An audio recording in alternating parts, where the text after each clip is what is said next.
Hey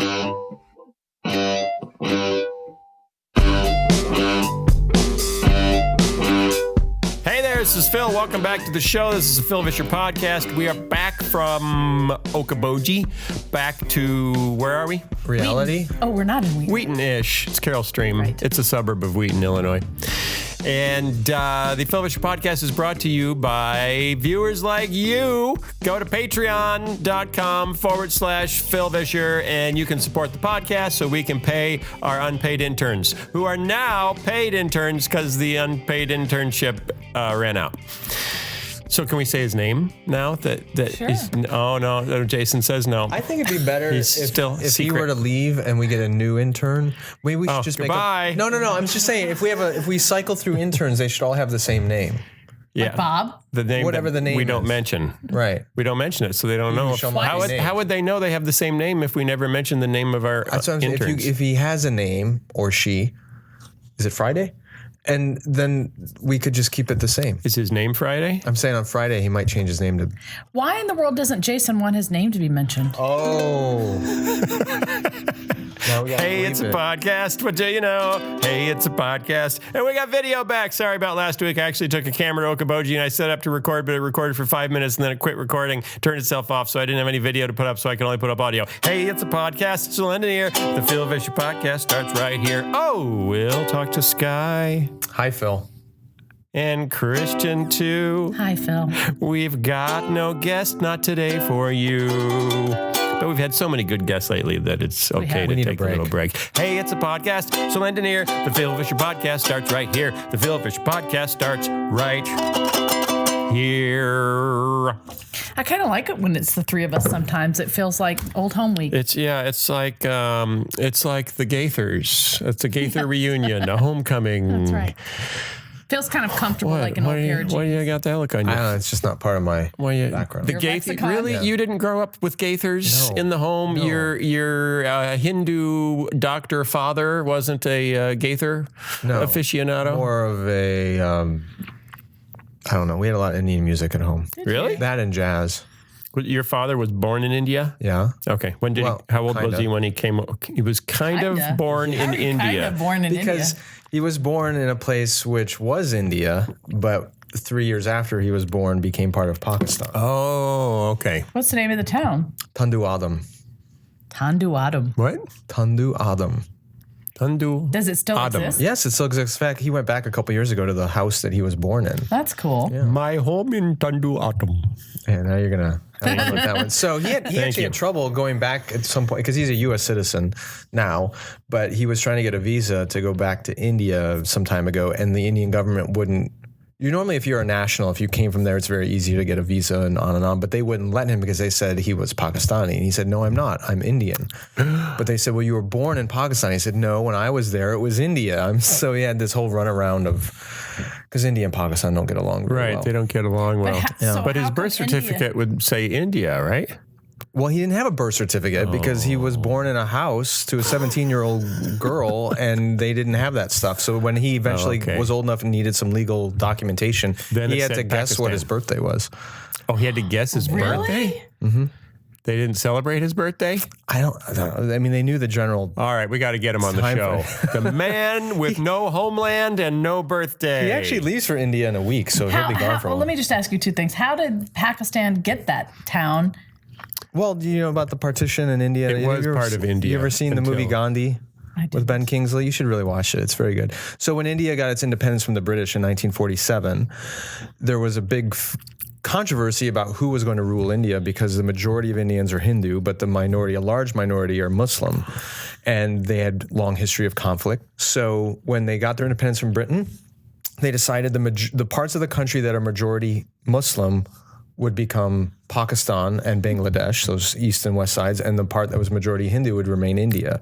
So that's when all the Hindus who were living in Pakistan had to get out of there, including my family, and originally America was part of India, which is why they called the natives Indians. That I know is not true. This is Phil's history lesson. And you want to entrust this man to teach your children what's in the Bible. Kids, I've got some things to learn for you. Yeah. So there's our little excursion into Indian history. Should we start the stories now? Yeah, let's start the stories. Okay, we got a couple of interesting questions, comments in that are worth discussing. Because we've been talking about all sorts of things, and we talk about, unnamed intern. You might have to go turn the air conditioning off again, but that's okay. We turn the air conditioning on when the camera stops, because otherwise it gets hot in here. But now we have to turn it off again because we're recording. We don't want you to be able to hear it because it would distract you from what the Holy Spirit is whispering in your ear. Maybe they don't really care. Maybe we should just leave the air. I'm saying they do. Okay. I'm saying they care. So we sweat. We sweat for you. We sweat for you. You're a purist. Like Gehenna in July. Gehenna in July. Yeah, we've done a lot on hell lately, but this is not what we're doing today. Okay. So we've talked a lot. There's been some political stuff. There's been some policy stuff. And so that's brought in a question. Aaron Johnson wrote in and decided to just flat out ask. Let's hear it. This is bold. Question for Phil. Would you consider yourself a liberal or a conservative/fundamentalist? Oh, those go together. That's a loaded question. Is it possible to be both? Is he asking politically, theologically, dietarily? Economically? Yeah, what is it? Yeah, I'm going to say it's probably... Or religiously. Well, liberal usually... I guess liberal is... Progressive is usually more applied to theology than liberal. Well, there's a lot of people who, we'll say liberal Okay. theologian. Theologically, I try to be centrist, evangelical. That's my goal. What does that mean? Someone said, okay, what does that mean exactly? And that's very hard to answer. Well, then what's the point of having a term? I think you should try. A high view of Scripture, coupled with a willingness to see that things in the Bible may have meant different things to the people who wrote them than we've been assuming they've meant here. So open to new ideas. Does that make sense? Open-minded yet conservative. Yes. Theologically.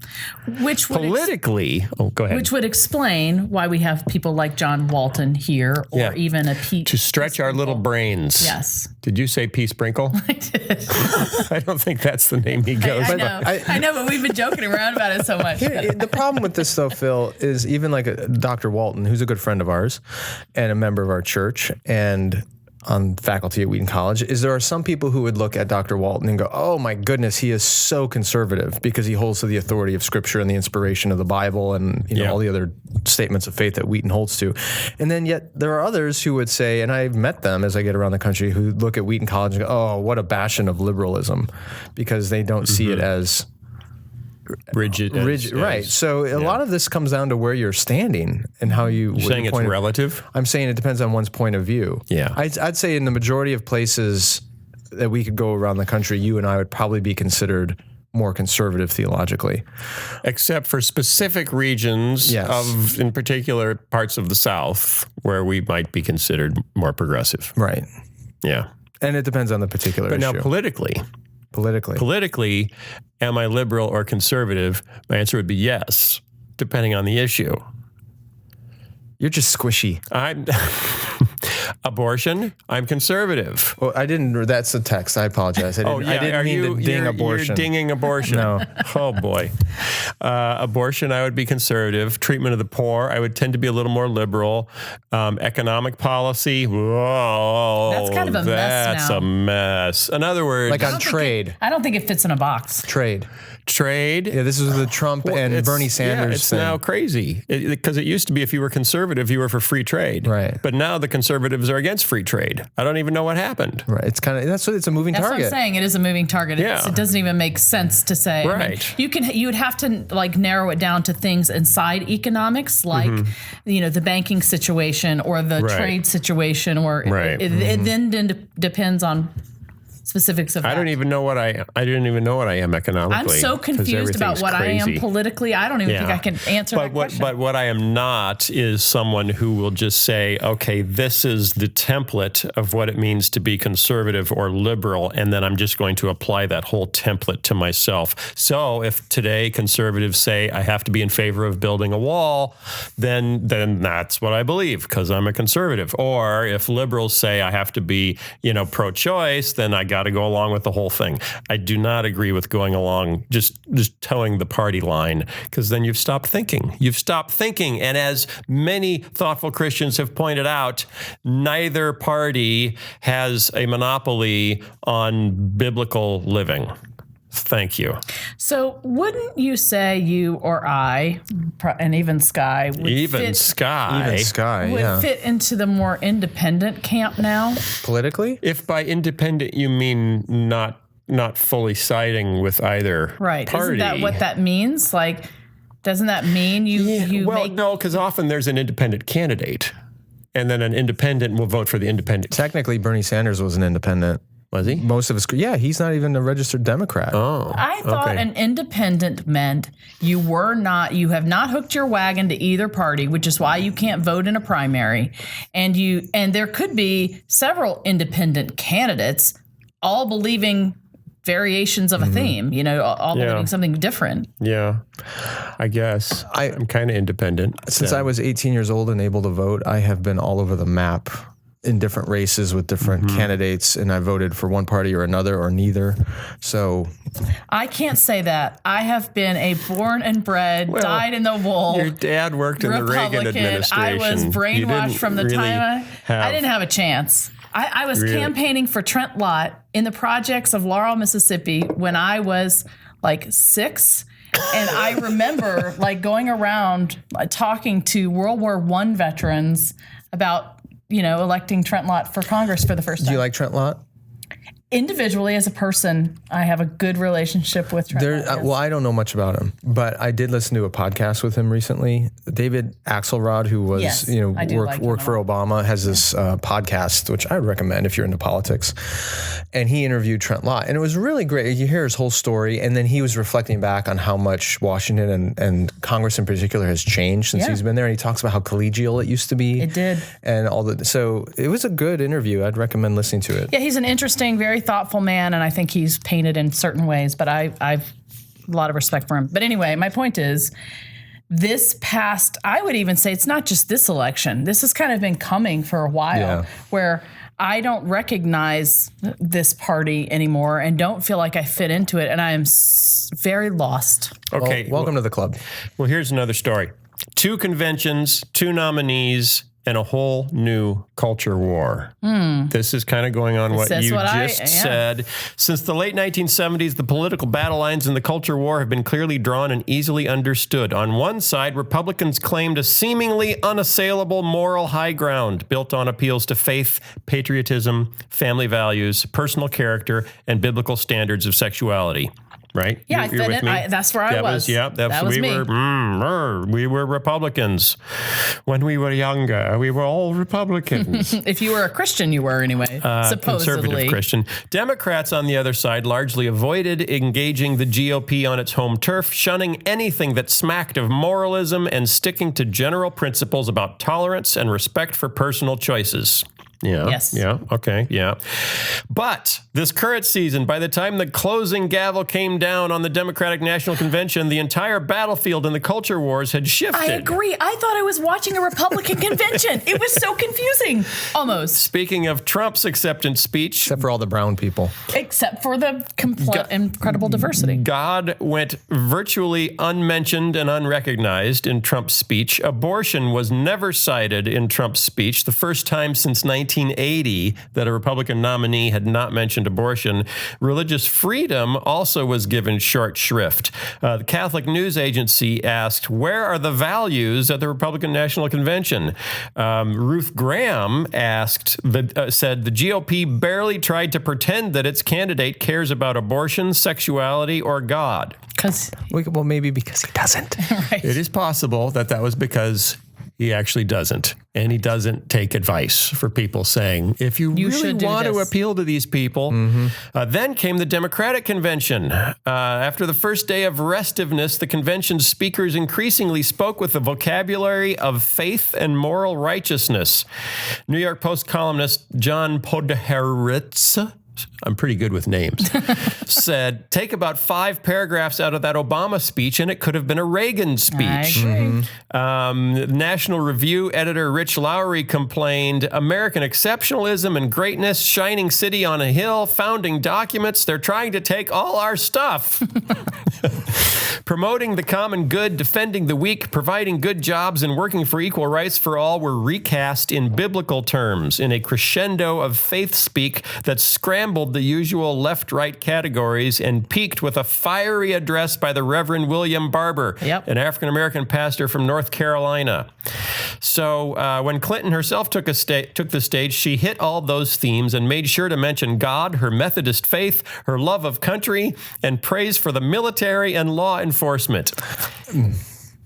I have a theory. Yes. Am I supposed to be done talking now? I thought you were. That Trump is trying to lose so that Hillary wins? No. It's not a conspiracy theory. It's just a theory. I'm almost done. In this new vision, gay families are to be valued as much as any other family. Helping single and working mothers is a holy duty, and defending one's nation in the armed forces is an honorable calling, and for women, gays, and minorities as much as anyone.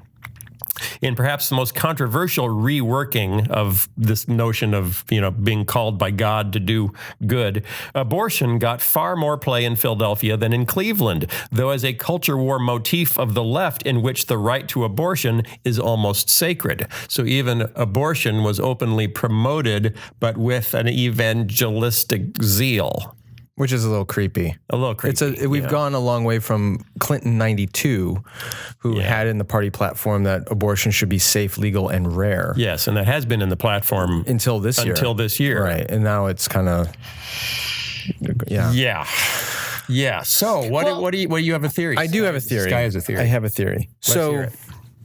When you feel as if you are the marginalized outsider in any setting, in any culture, then it's very hard to celebrate the symbols that represent the established culture, right? Because you're the outsider and the people on the inside who... So give a practical... Well, so look at the Democratic Party or the more progressive side of the political spectrum. In the last 8 years, we have had an African-American president, which is historic.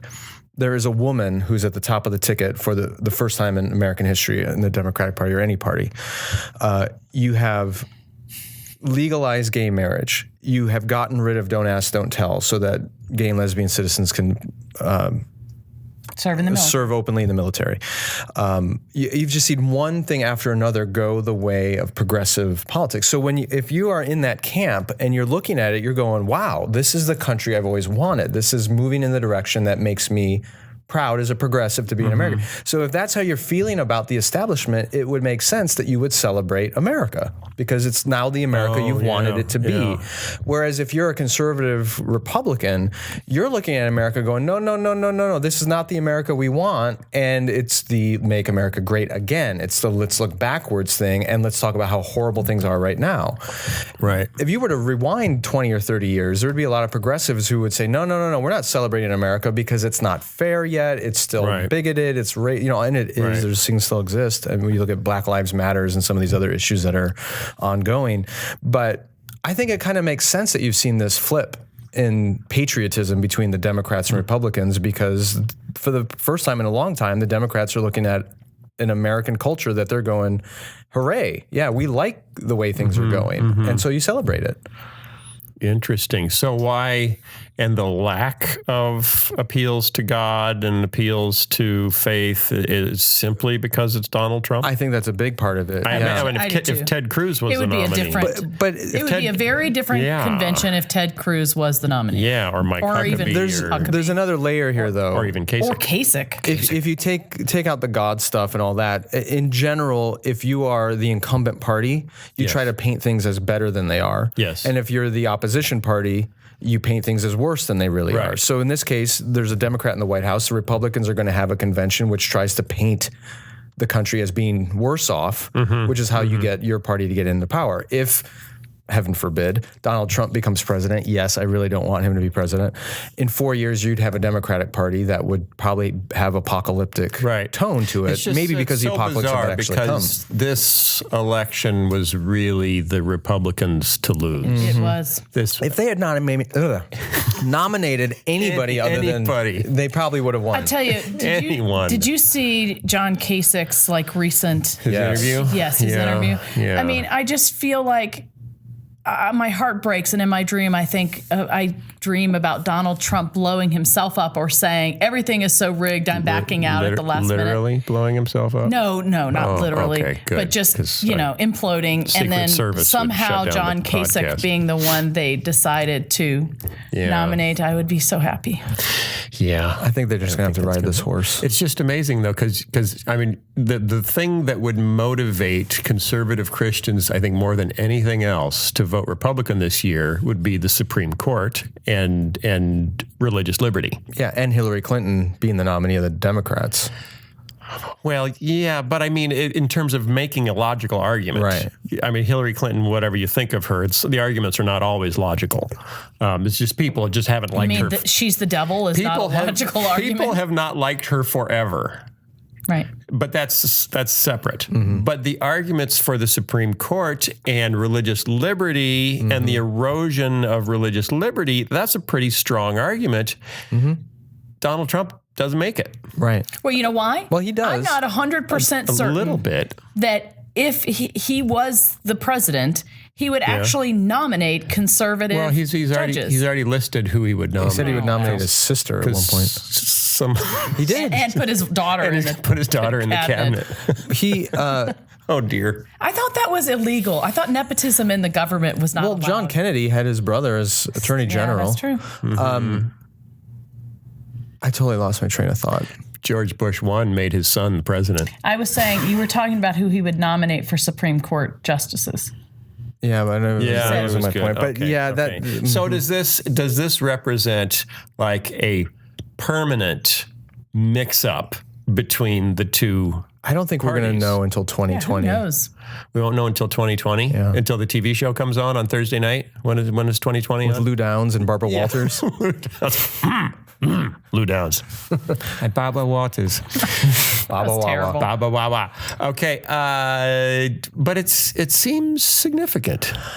It seems like something significant. I think all you can say is there is a change afoot. Because you've got the younger generation of Christians who are much less likely to just say, well, of course I'm a Republican. So is it they're saying, I think I'm a Democrat. Splintering? Well, I think that's why we have to wait till 2020 because the Republican Party, my big question is, I'm pretty confident that Trump is not going to win. And when he doesn't win, what does the party do after this? Does it just kind of look back at 2016 and go, oh, that was a weird kind of brain fart that we don't want? What a bad dream I had. I dreamt that we nominated Donald Trump for president. But here's the problem. Let's say 2020 comes along and they nominate a John Kasich or a Ted Cruz even, although I think he may be in trouble, or Paul Ryan, right? One of these more establishment...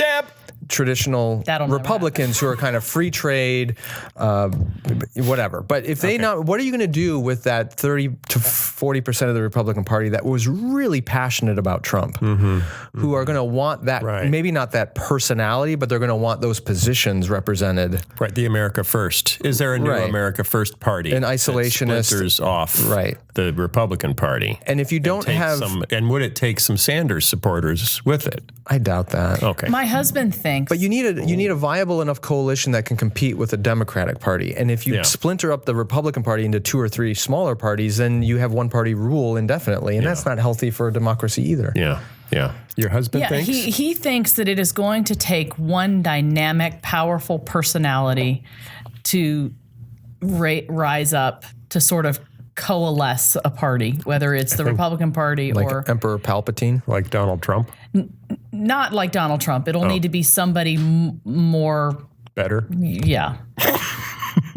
But it's usually kind of like a Ronald Reagan. I mean, somebody that... Yeah, but that's the irony, is someone like a Ronald Reagan could not get nominated in today's Republican Not today. Party. I'm just saying the way that it happened back then, where he was this powerful personality because of who he was as a person and how he staunchly stood for these ideals that most of the Republicans could back. That's what made that party. But the party, happen. I mean, I agree with you, but I just think demographically, it's impossible. Because when you look at who's backing Donald Trump, his largest block of voters are non-college educated white men. And there just are not enough of them.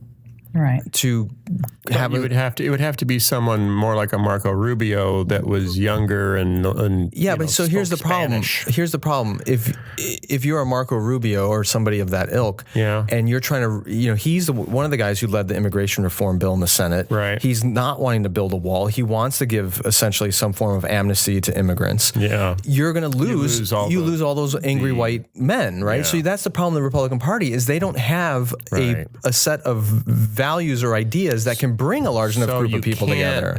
Win without the angry white men, but you can't win with them either. That's exactly why you have people like Paul Ryan and John McCain and others who are disgusted by Trump but are unwilling to repudiate him. They can't not endorse him. They can't not endorse him because they need his voters. But they don't want him. Can I ask a quick question? Mess. What does this mean? Or as a Christian, how should I be thinking about these things? Why does it matter to me, and what's sort of my role?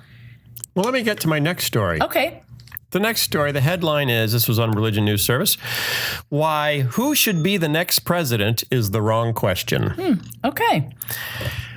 Both Donald Trump and Hillary Clinton are deeply disliked by a large majority of Americans. We do not trust either of them. So it is time to be honest with ourselves. In continuing to obsess over which of these terrible candidates will be the next president, we are asking the wrong question. I'm trying to remember who wrote this piece. Charles Kamasi, an associate professor of theological and social ethics at Fordham University. Good college. He goes on to say, I propose that instead of this question, which one of these terrible candidates should we vote for, our focus for the remainder of this election cycle should be the following. And he's got 1, 2, 3 things. Okay. So this is what we should do instead of trying to figure out who to vote for. Lay it on me. We should focus on deep reflection and prayer with regard to how we got here. I thought he was going to say buy unperishable foods and dig a bunker.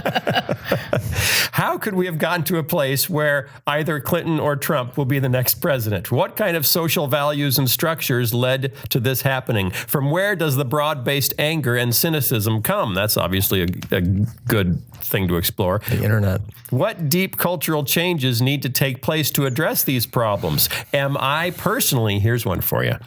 Am I personally contributing to the kind of culture that gave us Trump and Clinton? How can I resist the structures that foster anger and cynicism and instead help bring people together in solidarity? How much of that do you think comes back to what news media has become? Sure. Absolutely. Because when ratings, in fact, he actually quotes the head of CBS, who said the current CBS chief executive said this election, quote, may not be good for America, but it's damn good for CBS. It's very true. And CNN and Fox. Kind of scary. It is scary. So we should, the government should take over the news media, and then it would be government controlled, and then maybe that wouldn't work. No. PBS should be the only news media. And it has government funding. Put David Brooks in charge of everything, and then Well, we are seeing the effects in all. Maybe we should just have no media.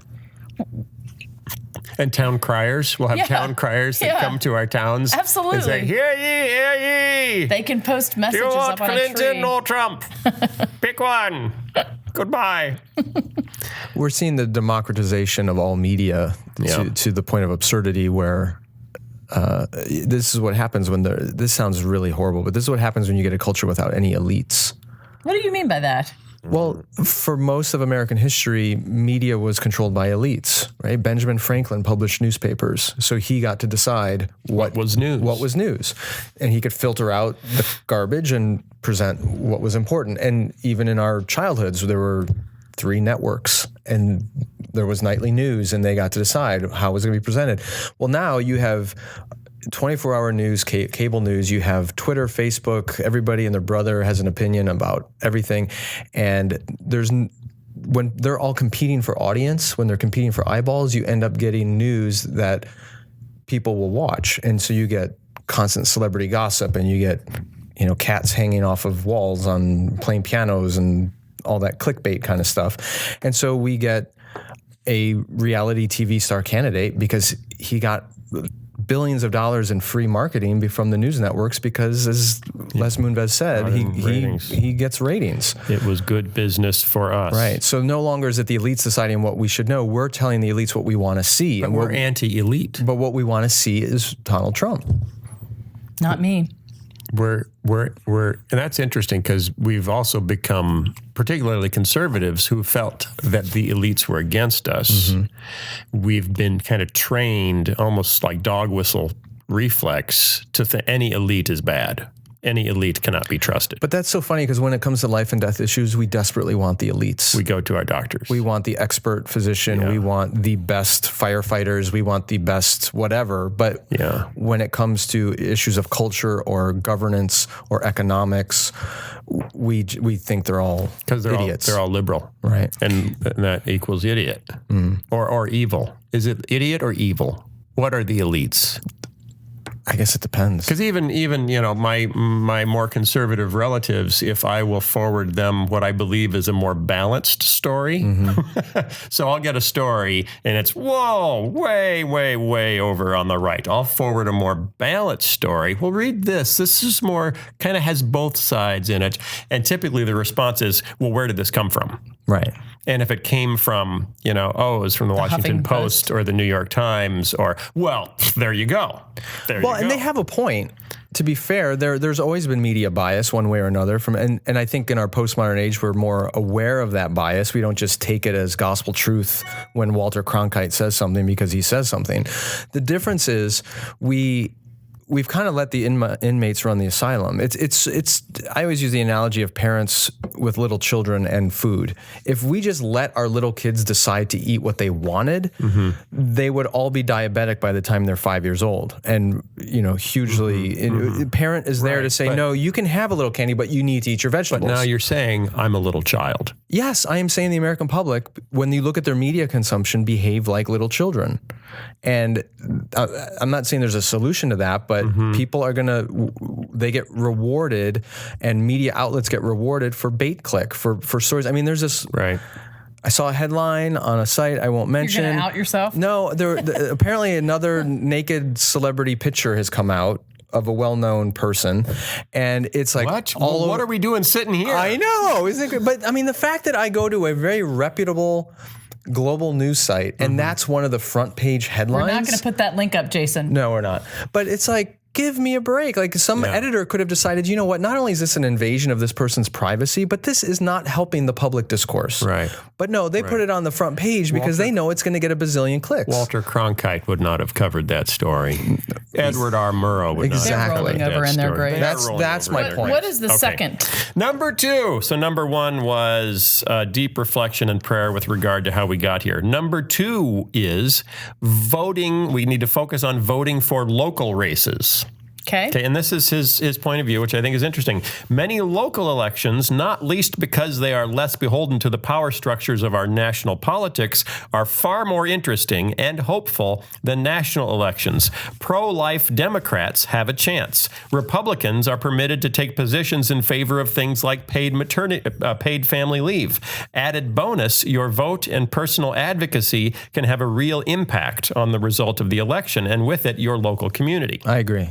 So he's saying you can actually accomplish things at the local level, and it's not so rigidly informed by, this is the Republican line, this is the Democratic line. And I would like to add one thing to that. Okay, go. Which is, I think we actually need to pay attention to those local politics. But that's harder because it doesn't. It's much harder. It doesn't come through on your Twitter feed from Kim Kardashian. It's active participation. I get all my national news from Kim Kardashian's Twitter feed. Sad thing. But it's convenient. But I do think it's much harder, so it's work to figure out even what the issues are and who's running. And when you go to vote and you get down to the local candidates, have you heard of any of them? Yes. Only by the signs that people put in their yard. The yard signs. And sometimes the Republican arm in our little town will give you a flyer. It says, these are all of our Republican candidates. And this is a little bio on each one. And that's the only way I know, unless I actively pursue. This is probably too much information, but when it comes to local races, I am voting for whatever candidate is in favor of changing the redistricting laws. Regulations. I think that is one of the underlying problems that we face as a country. Gerrymandering. Exactly. Yeah, and there is an anti-gerrymandering bill in Illinois right that's getting a lot of publicity. Okay, number 3. Okay, so reflect on how we got here. Vote. And are we part of the problem? Think globally, vote locally. And third, live out our foundational values. Okay, and this is interesting. Listen in. I've seen it time and time again. Advocacy for presidential election outcomes changes people over time. They start out with a certain set of core values, but eventually those values shift as they become obsessed with electing or perhaps more often defeating certain presidential candidates. They're pro-life, but they slouch toward lazy arguments for the death penalty. They are anti-poverty, but they find a way to reject school choice for those in the margins. Instead of focusing on which candidate will be the next president, perhaps this election cycle is an opportunity to focus on recapturing and living out our foundational values. Want to contribute to saving the lives of prenatal children? Volunteer at a pregnancy help center. Want better education outcomes for the poor? Become a regular at after-school reading groups in a marginalized school district. After all, when God calls us to give an account of our lives, how we voted for president will count far less than whether we saw Jesus in the hungry and gave them food. This is the man in the mirror argument. I'm looking at the man. That is very deep and challenging. In the mirror. That is challenging, isn't it? Because it's so much easier to sit at home and watch the news and then holler about who you're going to vote for. Right, and have an ideological opinion do something about things. Yeah. And I'm going to spout my opinion. Yeah. And then I've done my duty or cast my vote or whatever. Yeah, and somehow, especially in the church, we've become convinced that every 4 years, how you cast your vote for president is kind of the highest expression of your Christian faith. Right. And that's actually one of the really... And then you can go back to the mall. Right. Go shopping. Well, and I was stunned too, as I've really paid attention and tried to research some issues here, abortion being one of them. And when we were having that conversation with Preston Sprinkle the other day, learning that the abortion laws don't really alter actual abortions. I mean, that's a pretty big thing to get your mind around, and I'd never heard that or thought about that before. And I think when you do spend time to actually research stuff like that, it changes. I'm not entirely convinced that's true, but you're not? It's been said that it's true. But one thing that I think is true, I need to investigate the data more on the abortion front, is when you look at abortion laws in Europe, they tend to be actually much more restrictive than they are here in the United States. They don't allow late-term, third-term abortion kind of stuff in most European countries, but they do here. And part of the reason for that is we have so polarized the debate that there's no middle. There's no middle. There's an unwillingness for people on either side to sit down at a table together and go, okay, you're against abortion, I'm pro-abortion. We need to, but there's some common sense legislation like if you're 14 or 15 years old and you're pregnant, you need parental consent to have an procedure. Like those kinds of laws that are problematic in the U.S. are common sense in other countries because it's not as polarizing an issue, and people will sit down and make common sense decisions here. But when it's all or nothing, it's all or nothing. Is part of why America is so polarized just because it's so darn big? That you can have regions that kind of develop their own personalities and don't interact that much with each other? But it's also our Constitution. Because we don't have a parliamentary form of government, we have Senate and the House, which is essentially winner take all. There's not proportional stuff. So it's very difficult to be a candidate somewhere and not completely conform to party doctrine. I will say I had an interesting conversation with someone that is a very liberal person, and we were talking about, the differences that immigrants are making in terms of stuff. And her position was, well, the reason that everybody is so against immigrants is because they're being fed this information that tells them they're taking away jobs and stuff like that. And I said, well, in my hometown in Mississippi, the whole population has changed, and Hispanic people are coming into my town, and they are staying and taking jobs from African Americans who are struggling and have been struggling to make, have more jobs. And so that's how it became an issue down there. Yeah, but in those the interesting countries. thing in that is over 90% of African Americans are voting for Democrats, not Republicans. And the Republicans are the ones who are framing themselves as the anti-immigrant party. Right. I do agree. I'm just saying that I do think there are regional things like you're talking about and she said, well, you're right. People in this northern part may not have the same experience as someone close to the border would, like in Arizona. So maybe. I don't know. What do you think? Come to the Facebook page and find out. We have, I want to read one more thing that was sent in. Stephen Martz wrote in about last week's podcast and said, hi, Phil. Hi, Stephen. Thanks for fielding the question of millennials in church. My wife and I actually fit that description of entrepreneurs born in the early 90s, and we have become disillusioned with going and sitting for an hour-long sermon and then going home without any or much real fellowship. He says that Tom Nelson's answer did not help with that either, and instead further pushed me away. Calling my wife and I spiritually homeless is just sad and a bit irritating. He did not address the concept of the small gathering of believers in a bar being considered a part of the church. It seems having a meal in a bar with friends is closer to communion than the sacraments handed out on Sundays that only give a taste and do not fill. Maybe that's the problem. I get the taste of the fellowship and the work to be done while at the standard church sermon/concert, but I don't get filled because the whole of the Christian life is not offered. Rather, it is rationed as if we were under siege and running low on supplies. Second, I'll admit sitting in church does feel like a waste of time that I could use to do work to help those around me and for God, instead of sitting and hearing a sermon about how we aren't helping those in need or how God is or isn't pleased with what I do. You read this, right? Yeah. I didn't, so keep going. Yeah. Oh, there's more. There's more. I've heard it over and over that the purpose of the church is to equip the saints. Equip them for what? Good works? If this were so, why are so many churchgoers so ill-equipped to actually do good? In my own experience, many folks I thought I could or should be able to trust in the church ended up turning blind eyes to problems I saw and really didn't try to reach out to the people around them who clearly needed help. Where were the good works? What if the church wasn't meant for equipping, but actually doing? Maybe instead of wasting time sitting and falling asleep during a supposedly stirring sermon that is meant to equip us, maybe the local church should actually put the equipment they already have to use. On another note, what is a pastor? If a pastor, he's questioning all of my sacred beliefs.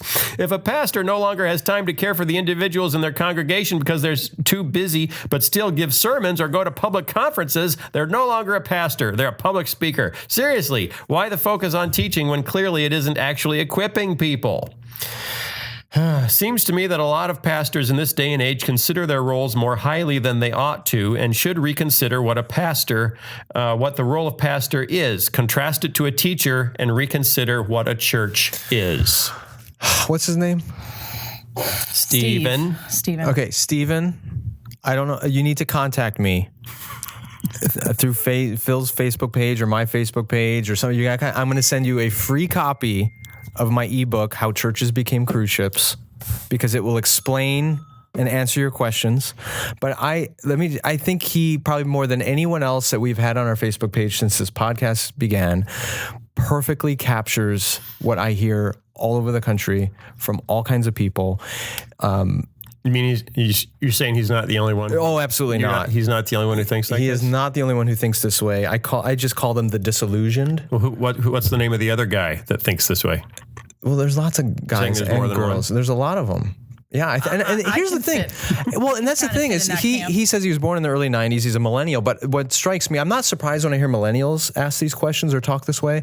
What shocks me is how many people I'm meeting in their 50s and 60s. I know. Who are saying the same thing. So I think, you, of course, Phil. Not me. And I think a lot of people in church leadership are in denial about what's happening. And this may get a little grandiose, but here's one of the broader ways of looking at this. Okay, go. Every time there has been a massive change in communication technology, it has resulted in a massive change in the way we structure and do church. So the most obvious one was during the Protestant Reformation, when the printing press came along and masses of people for the first time had ready access to copies of the scriptures. It changed the church. And for the first time since, centuries, word became the central focus of worship. It wasn't sacrament. It wasn't the Eucharist. It wasn't visual symbols. It became preaching, and church became a lecture hall where people could read the Bible and they were taught the Bible, and it became like a school. And we've been in that model for 500 years. And we are in the midst of another communication revolution with digital technology and access to information and all the other things that are happening with our devices.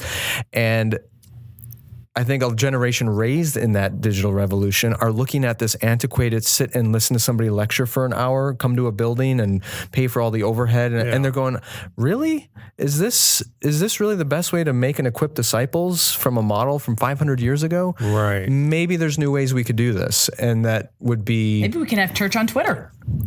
Well, I mean, that's the thing is there are some people who are saying that, though, who want to go totally digital, who say, well, let's just do video. I'm reluctant to do that because I think it disincarnates the church in a healthy way. But I don't think it means that you just double down on the model we've had for 500 years. I think we need to rethink this model. I think gathering to worship in a community together with more than one person is a biblical call. And I think that's important to our experience of worshiping God.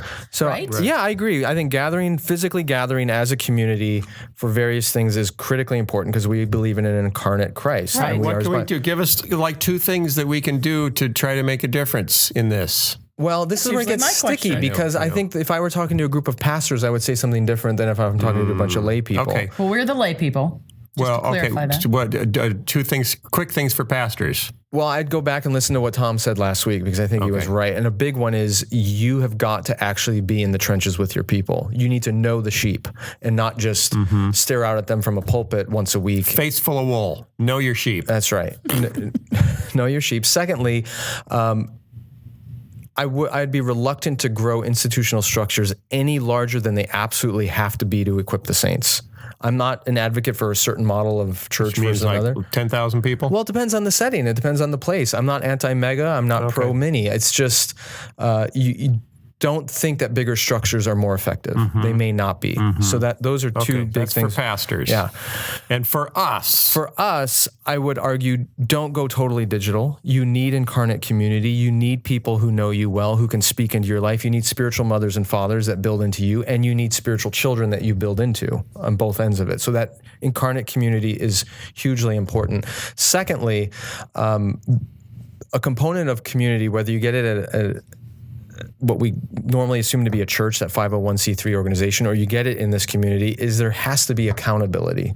You have to have people in your life who are willing to say to you, you are off track, or you need to come back into the fold this way, or here's some corrective or formative disciplines in your life that will grow you more into the image of Christ. It's when we become completely self-directed in our faith, we can't see our blind spots anymore, and then we don't grow. Just like everyone needs a coach for sports or physical development, you need a coach and accountability for spiritual development. Well, and that's what the thing, if you completely abandon the local church idea, that's the part I'm worried gets jettisoned first. Where do we get these coaches? Well, that's where relationships become critical. Relationships. I mean, ideally, people used to get them in their local church. Yeah. But what we call the church and what we experience as the church can be 2 different things. Yeah, and when he says, I don't feel like I should just go there for an hour to listen to a sermon and then leave. Well, no, you shouldn't. Right. There's got to be more than that, or what's the point?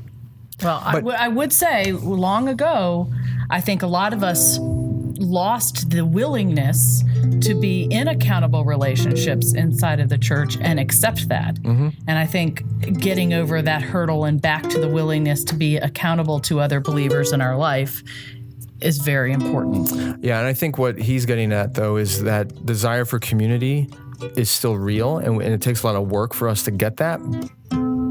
A problem we're facing is in a lot of churches, they're not offering that anymore. Right. Where do you find it? Well, and it goes back to the talk we had about media, which is the media is ultimately going to give us the stuff that we click on because that's what pays their bills. Similarly, a lot of churches, ultimately, they're going to give us what draws in the crowds because those crowds put money in the plate, and the plate is what pays for the structure. So you get the tail wagging the dog. Actually, you know what we need to begin praying for? What? We need a revival.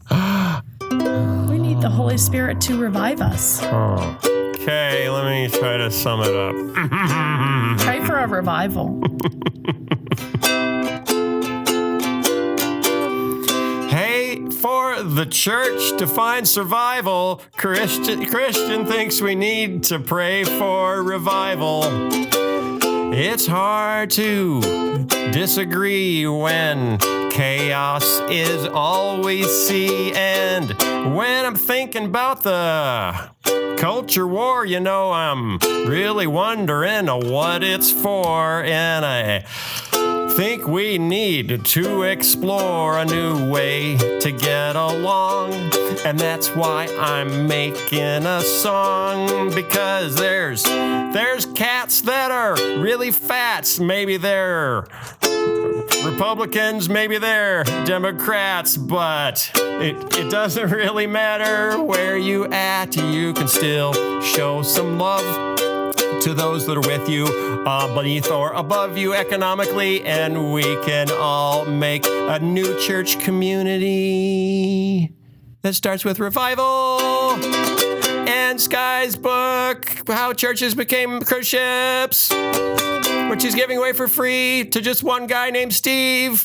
Okay. Congratulations, Steve. Thanks for calling. Go to our Facebook page. Also, tweet. You can tweet with hashtag PV Podcast, and you can go to the Patreon page, patreon.com/Phil Vischer, and you can support us so that we can keep Christian in many bright colors. And go to iTunes and give us some reviews. Oh, yeah. Review us on iTunes because that actually helps our rankings. Thank you. See you next week. Bye, everybody.